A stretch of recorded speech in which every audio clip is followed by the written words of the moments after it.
আসসালামু আলাইকুম এভরিওয়ান, নতুন আরও একটি ব্লগ আপনাদের মাঝে নিয়ে এসেছি। আর এই ব্লগটিতে থাকছে প্রাকৃতিক সৌন্দর্য। সেটি হচ্ছে শাল বাগান, শাল গাছ যেগুলোকে বলা হয় আসলে। তো শাল গাছগুলো দেখতে ভীষণ সুন্দর লাগছিল। এই শাল পাতাগুলো পড়ে গেছে, শুকনো হয়ে ঝরে পড়ে গেছে। দেন হচ্ছে নতুন পাতা আবার হচ্ছে গাছে আসতেছে। তো অনেক সুন্দর দৃশ্যটা লাগলো, মনে হইলো একটু ব্লগ আকারে আপনাদের সঙ্গে শেয়ার করি। আসলে আমি একটু অসুস্থ, এই জন্য ভয়েসটা দিতে একটু সমস্যা হচ্ছে। আর দেখুন কতই না সুন্দর লাগতেছে বাগানটা।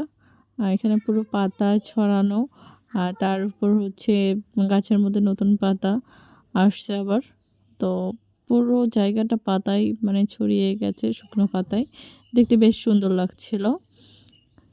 তো এই শালবাগানটার সৌন্দর্যটাই হচ্ছে এই গাছের পাতাগুলো দেখতে সুন্দর হয়। দেন হচ্ছে এগুলো শুকনো অবস্থায় এই যে মানুষের জ্বালানি যে একটা খরচ আছে সেটা একটু সেভ হয় এই এলাকার মানুষদের। তো এই আর কি, কারো জীবিকা নির্বাহের জন্য এটা সেল করে আবার আ জীবিকা নির্বাহ করে সেই অর্থ দিয়ে। তো এই দিক থেকে এই শাল গাছটা বা গাছের বাগানটা প্রচুর উপকারী বিভিন্ন মানুষের জন্য।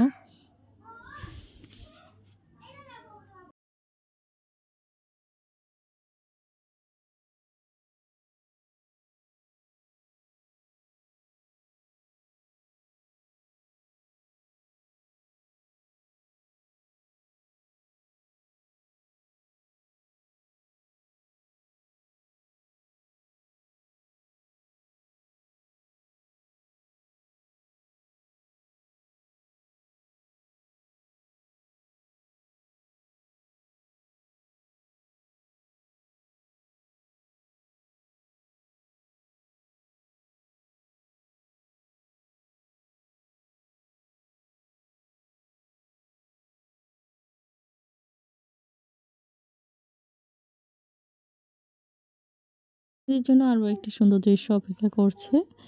এই দেখুন, এইটা হচ্ছে শালবাগানটা, মানে মাঝখানে একটু ফাঁকা জায়গা, আবারও শালবাগান। তো এই শালবাগানের যে সিনারিটা আমার কাছে বেশ ভালো লাগে। এখানে একটা গাছ আছে খেজুরের, এটা দেখতে অনেক সুন্দর লাগে। আর এই সিনারিটা এত সুন্দর লাগে যা বলার মতো না। সমস্ত পাতাগুলো নতুন হয়ে আসতেছে এখানে গাছে। পার্সোনালি আমার কাছে এই সৌন্দর্যটা খুব মানে চোখে আটকায়। আর আমি এটাতে খুব মুগ্ধ হয়ে যাই। এই জায়গার এই দৃশ্যটা আমার ভীষণ ভালো লাগে। তো আপনাদের কাছে কেমন লেগেছে সেটি কমেন্টে জানাবেন। আর দেখুন এখানে শালবাগানটা এত সুন্দর লাগে যে আমরা অনেক এটাতে মানে আ সৌন্দর্য উপভোগ করি। আর এখানে দেখুন যে গাছে নতুন পাতাগুলো বিভিন্ন সুন্দর কালার একটা আসছে। ধৈর্য ধরে আমার ব্লগটি দেখার জন্য আপনাদের সবাইকে জানাই ধন্যবাদ। সবাই ভালো থাকবেন, সুস্থ থাকবেন, আমাদের জন্য দোয়া করবেন। আল্লাহ হাফেজ।